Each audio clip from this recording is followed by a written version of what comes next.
Assalomu alaykum hammaga. Biz bugun Buxoro shahridamiz va Carmen Plus klinikamizda. Ushbu klinikaga biz Vandon kompaniyasiga tegishli bo'lgan DRF Tor rentgen-grafiya va skopiya apparatini o'rnatib berganmiz. Maqsadimiz bugun shu apparatni obzor qilish va siz obunachilarimizga to'laqonli rentgen-grafiya va skopiya nima apparatligi, qanday tekshiruvlar unda qilish mumkinligi va qaysi klinikalarga to'g'ri kelishi va qaysi klinikalarga to'g'ri kelmasligi to'g'risida to'liq obzor qilishga harakat qilamiz. Agarda siz mana shu videoni ko'rib turgan bo'lsangiz, yaxshilab tomosha qiling. Oddiy tilda sizga tushunarli qilib tushuntirib berishga harakat qilaman.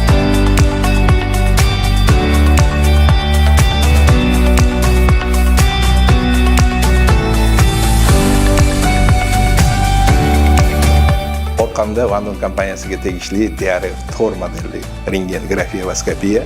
Obzorimizni boshlashimizdan oldin buni detalni ko'rib olishga sizni chaqiraman.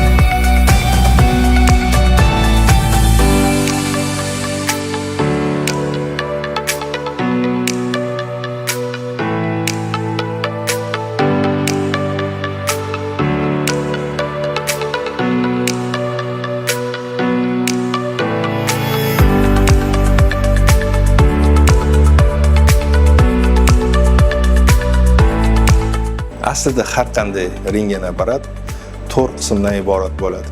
Bular bo'lsa ham bu rentgen trubkamiz va bundan keyin bizda flat panelimiz bor.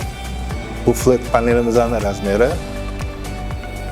sizlar tushunishingiz oson bo'lishi uchun 40 sm eniga va 40 sm bo'yiga bir paytda o'zida shu razmerdagi polani ko'rish imkoniyatini beradi.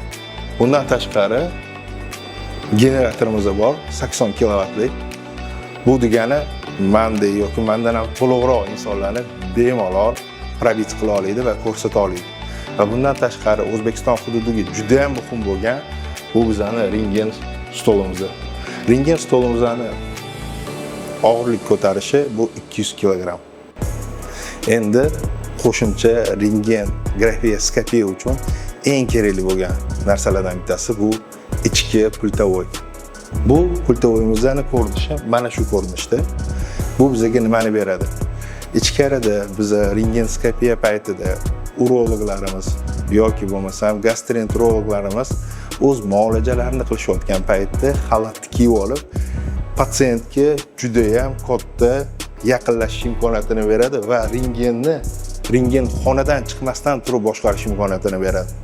Bu esa bir qator qulayliklarni keltirib chiqaradi.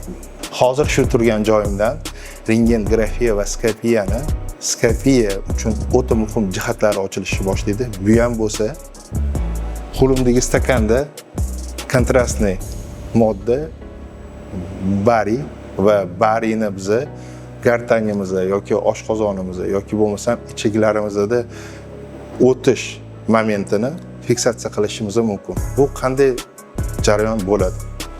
Bariyni ichayotgan mahalamizda onlayn tarzda tanamiz ko'rib turiladi va qanday gartanimizdan o'tyapti va oshqozonimizga qachon yetib bordi va oshqozonimizdan ichakka qaysi vaqtda o'tgan fazalarni olib, bizni ichki oshqozon tizimimizda qay darajada ishlayotganini aniqlashimiz mumkin.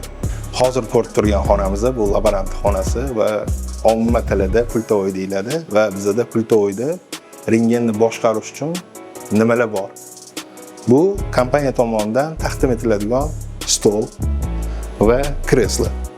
Bundan tashqari rentgen apparatimizni boshqarishimiz uchun pult, rentgenimizni fiksatsiya qilish uchun pult va bemor bilan aloqaga chiqish uchun mikrofon va dinamikdan iborat. Bundan tashqari dasturiy ta'minotimiz. Dasturiy ta'minotimiz rus tilida bu nima beradi?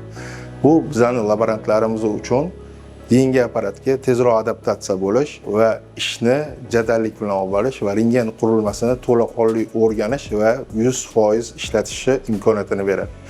Mana shulardan kelib chiqqan holatda rus tili hozircha bizga eng aktual til. Lekin hozirgi kundagi yoshlarimizda 25 yoshgacha bo'lgan ko'pchiligi rus tilidan ko'ra ingliz tilini yaxshiroq bilishadi.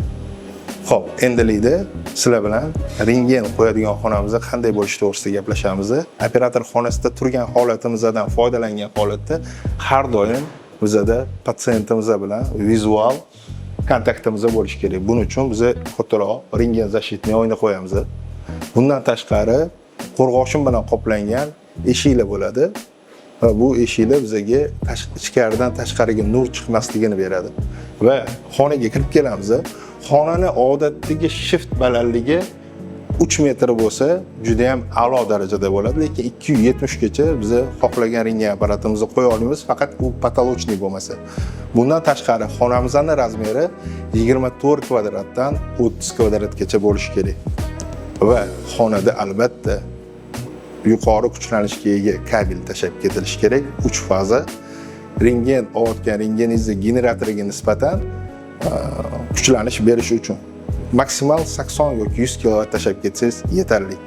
Bundan tashqari xonamizda havo kiruvchi va havoni olib chiqib ketuvchi sistemalar ham bo'lishi shart. Bizning qisqacha mehnatimizni qadrlab videoni oxirigacha ko'rganingiz uchun sizga rahmat kattakon. Endilikda videoni oxirida grafiya apparatlari orqali qaysi mutaxassislar qaysi tekshiruvlarga tashxis ola olishligi va rentgen, grafiya va skopiya apparatida mutaxassislar qaysi tekshiruvlar qila olishi va qaysi tashxislarni olinishini ro'yxati bilan rasmlarini montaj orqali qo'yamiz.